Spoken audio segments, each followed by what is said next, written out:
I have a fair chunk of supposedly great games on my backlog for 2021, and to be honest, this one here was one of my most anticipated. Sakuna of Rice and Ruin, developed by Edelweiss and published by Marvelous Games, was released in late 2020 for Nintendo Switch, PS4 and PC. It had a very intriguing premise, and even though it didn't muster a massive fanfare in the months leading up to its release, it did garner a fair amount of curious onlookers, myself included. And over the past 2 weeks I've finally got around to giving it a go. As of the time of recording, I have finished the game, dedicating just over 30 hours to my experience. I played on PC as I often opt to do, and used a 360 controller as always. Be aware of differing button prompts. There will also be minor spoilers for the first 30 minutes or so of the game, but nothing that will ruin your experience. Sporting one of the more distinctive approaches to a JRPG in recent years, let's see if we can answer that question: is Sakuna of Rice and Ruin any good though?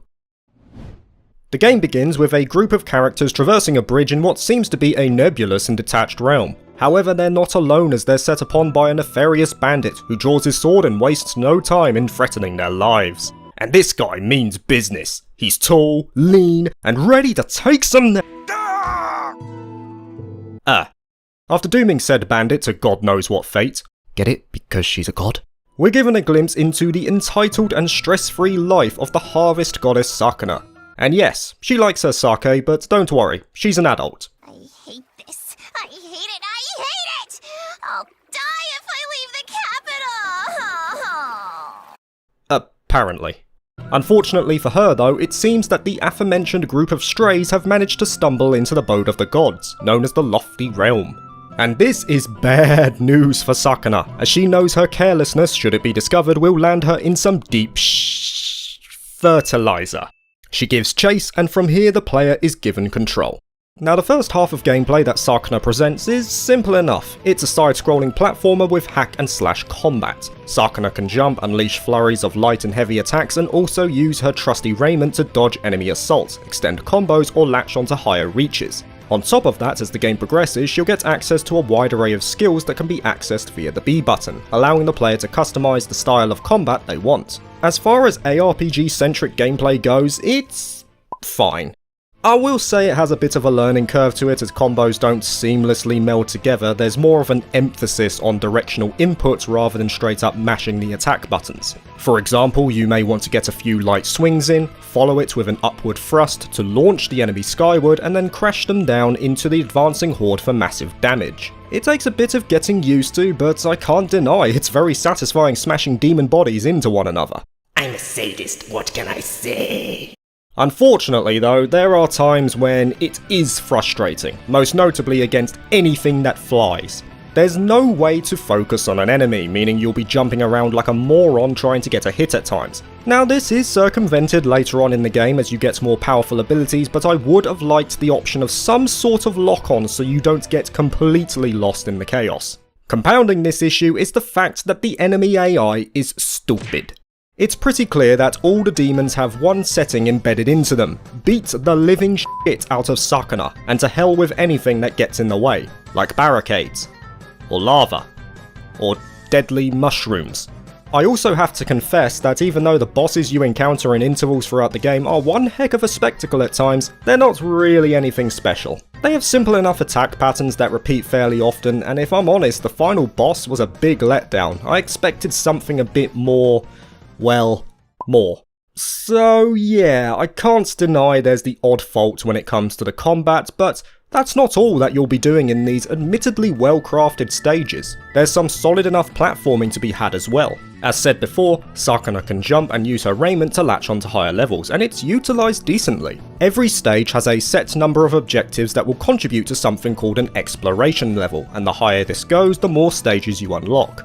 Now, even though a fair number of the objectives are reach the end of X stage, some of them are quite intuitive, like requiring you to reach the highest point in a level or finding a certain treasure which you can only do by utilising specific abilities or traits. It encourages exploration and gives you the tools by which you can get stuck in. It's a really cool part of the game. That being said, there is another mechanic in the game which in my opinion works completely against this. Sakuna operates on a day and night cycle, and it's as if the umbral surroundings are loaded with demon protein powder because they go up a significant notch in strength. The cycle is lenient enough to give you a fair amount of time to clear a stage, but there were often times where I'd be looking for that elusive treasure, only for the screen to go black and the game advising me to go home, like imposing a curfew. Now, I don't necessarily hate the day and night cycle, it gives a fair amount of challenge, and some later stages have separate routes that can only be opened at night. I just wish it was a bit less intrusive on those who want to fully scour an area. Eventually, Sakuna catches up to the group who are chowing down on her offering to the head honcho of the Lofty Realm. Needless to say, this triggers Sakuna, so much so that she burns everything in the vicinity. Oops.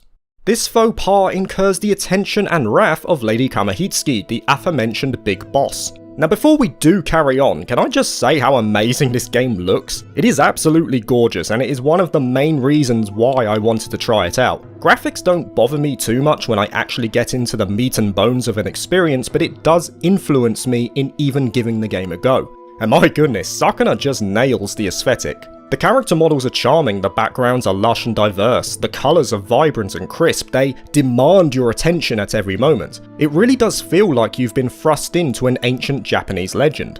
And it's not just the artwork that evokes that feeling, the soundtrack is also top grade, utilising traditional Japanese instruments like the koto, shamisen and shakuhachi. And the brilliant thing is that these songs are not overbearing, they complement the calm and serene nature that this game permeates. Well, at least when you're not getting your head smashed in by pig demons. Judging by Sakuna's expression though, I think she would take that at this moment. Clearly displeased with her harvest goddess and loss of offering, Kamahitsuki banishes not only the intrusive humans, but Sakuna herself to the island where her parents first met. An island overrun with malevolent demons. What a honeymoon. It's now Sakuna's job to not only gain a foothold in this unknown wilderness, but to also live alongside the humans she looks down upon. She takes it pretty well though.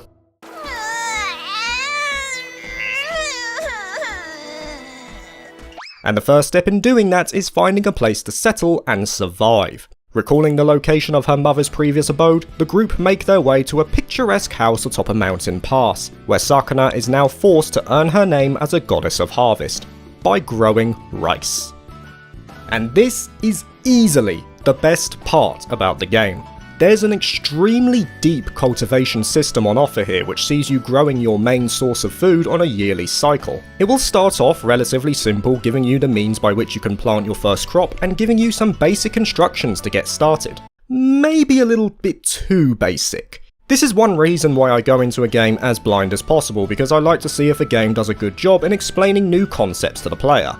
And Sakuna does okay in that regard. It gives you the foundation by which you can get started, and there are ways that you can study or brush up on farming techniques, but I was often leaving the game in the early stages to look up guides on certain areas, such as optimal water levels, the use of fertilizer, and the various sprouting stages. However, once you get the hang of it, you'll find that this system starts to grow on you. No pun intended. It's extremely relaxing and a nice break from the combat to just sit back and tend to your crop. And yes, I even enjoyed many of the processes that some players may have found monotonous, like tilling the land before planting, threshing and polishing, especially as these yielded skills the more you did them. There was a real sense of progression. And honestly, how can you hate a system that gives you ducks? Quack, quack, quack, quack, quack. Even stuff like mixing fertilizer was rewarding in of itself. Learning when to prepare it, the optimum time to spread so that the soil gained all the nutrients, putting rotten food in to boost the parameters, and offsetting this with salts to lower the pesticide rates. It's just delightful, the levels of depth on offer here. And it reminded me of my time with the likes of Atelier Riser, which is a compliment in of itself. However, what really keeps you going is the notable carrot, or should I say rice granules, at the end of the stalk.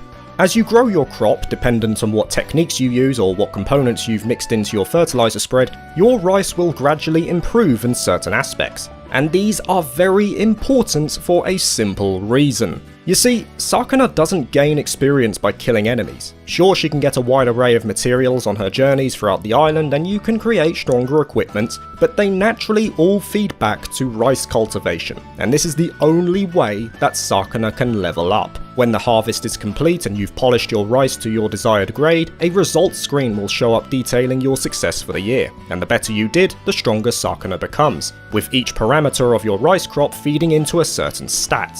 For example, more tasty rice feeds into Sakuna's strength stat, while a more pleasing aroma gives her higher magic. And this in of itself is a very novel concept that makes sense thematically. I mean, of course a harvest goddess will draw her strength from the harvest. It's a nice sense of immersion that was put in there, and I do appreciate the idea. However, even though I like this mechanic, I have to admit that it does contribute to one of the game's biggest weaknesses. Since Sakuna can only level up through the harvest, the game will noticeably spike in difficulty at times, and there's not really a way to remedy this outside of waiting for the rice season to end. And even though growing rice is pleasurable, you can't help but feel that sometimes you've been soft-locked from progressing, and you'll just be revisiting the same areas and sending your comrades to similar gathering spots for extended periods of time. But hey, if you've ever dreamed of being the world's greatest parent, then Rice and Ruin has you sorted, as you can send a literal child to far-off reaches alone on a demon-infested island. And why would you do this? Well, that beast manure's not going to gather itself now, is it? Now admittedly, if you're a little below the grade to clear a certain area, Sakuna does offer a short-term solution to potentially push you through. Like a typical day, the group will go about their daily chores and will then return home for dinner. Depending on the meals you eat, you'll get certain buffs that will last as long as Sakuna's hunger is sated, which is indicated by this icon on the top left. And it also acts as the only way by which Sakuna can heal herself during her adventures. And some of them will be required for the later areas, like poison resistance, fire resistance, higher levels of fullness to push you through the longer stages, and again, this is another part of the game I really enjoy. It's interesting to see what new dishes you can come up with, and also having to manage your stock, as if you leave your food for too long without processing it in some way, it will go rotten, but even that has its uses. Yes, like the combat, rice cultivation also has drawbacks. It affects the pacing, it's not explained in the best way, and it can be repetitive. But you know what? I did not care one jot. Its deep and thought-provoking system, combined with the multitude of ways that you can approach nurturing your crop, made it a very relaxing and welcome part of the game, keeping me involved all the way to the end of this story. And since we're touching on the narrative, what can be said about the story and the characters that we're joining? Well, starting with the cast, I'd say they're pretty good. Initially, I have to say that the English voice acting is brilliant, especially for Sakuna. Very strong inflections, a real sense of emotion behind their words. The voice actors did a really good job. As for the development of the characters, I'd say this is also quite strong overall. Yes, there are some scattered moments for a couple of them with the odd cutscene popping up here and there, but I think the group mixes very well and they all have their own motives. But what makes them relatable is that they're all flawed in a certain way. Whether they be a seeming coward or weak, they're always looking to go beyond those defects and better themselves. And the character that demonstrates that most notably is Sakuna, without a doubt. I don't want to say too much about it, but it was a joy to witness her growth firsthand, and it never felt contrived either. Her moments of lucidity came naturally over the course of the game, they never felt forced, and I have to give props to the game for delivering that. Unfortunately, I can't really extend that praise to the story. It's serviceable at best. The premise is simple, you're fighting your way through the island to discover the source of the demons and ultimately claim it back. And I'd say the game, for the majority, delivers it well enough. But again, I can't help but think that it's hampered once again by the rice farming, as that determines the pacing of the narrative itself. For example, there was a moment where two members of the group ended up lost, and it was up to Sakuna to venture through the island and try to find them. And I did the first thing that came to my mind. I farmed some more. That's my biggest issue with the narrative. It wants you to feel rushed and pressured at specific moments, but it doesn't impose any sort of incentive for you to do that. If I'm honest, I would have preferred that at these particular moments the game halted all other systems and just pushed me straight through the story for the sake of matching a desperate ambience. On top of that, there was another moment late on in the game that was very odd in its delivery. Through this conversation, you start to think that there's a big conspiracy and you naturally deduce that you're going to be in for one heck of a plot twist.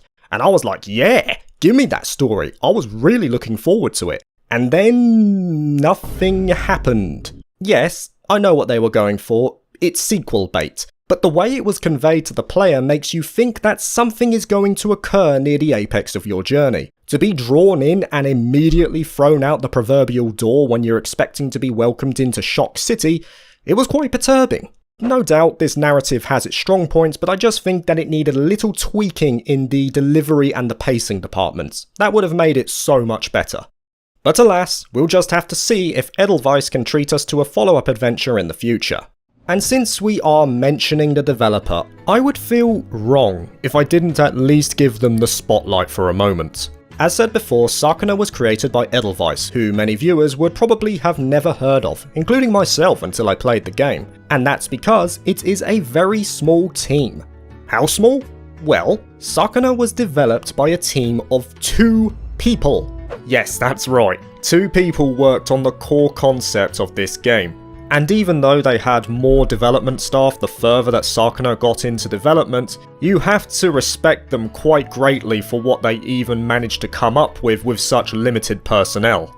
And this is why I feel context is so important when reviewing a game. Yes, I have mentioned a fair few shortcomings with Sakuna, but despite those, I still enjoyed it. I can see the effort put into this game in so many areas, and when you consider that this all came about from one game director and a partner CG artist, it is an astonishing achievement what they managed to do. Seriously, have a look at an interview by Nintendo Enthusiast, you'll get an idea of how much research and effort they put into this game, and they deserve a huge amount of respect for what they've done. Yes, Sakuna may not be the best game I've played this year, but I cannot deny the talented individuals who gave me the chance to play it. At the start of the video, we tried to answer that question: is Sakuna of Rise and Ruin any good though? After a 30-hour playthrough, I can say it is decent. Sakuna is one of the more quirky JRPGs made available over the past half-decade. Its combat is a bit stiff at first, but is something you can slowly get used to. The level design is strong, which complements the side-scrolling platforming on offer, and when you're done with exploring the island, you can make your way back to your relaxing abode and dive into the world of Rice. It won't be for everyone, of that I'm certain, but I appreciate the excellent efforts made by the 2-man team of Edelweiss, and if they were to tweak some of the systems and spruce up the narrative a little, I think we've got an even better sequel on our hands.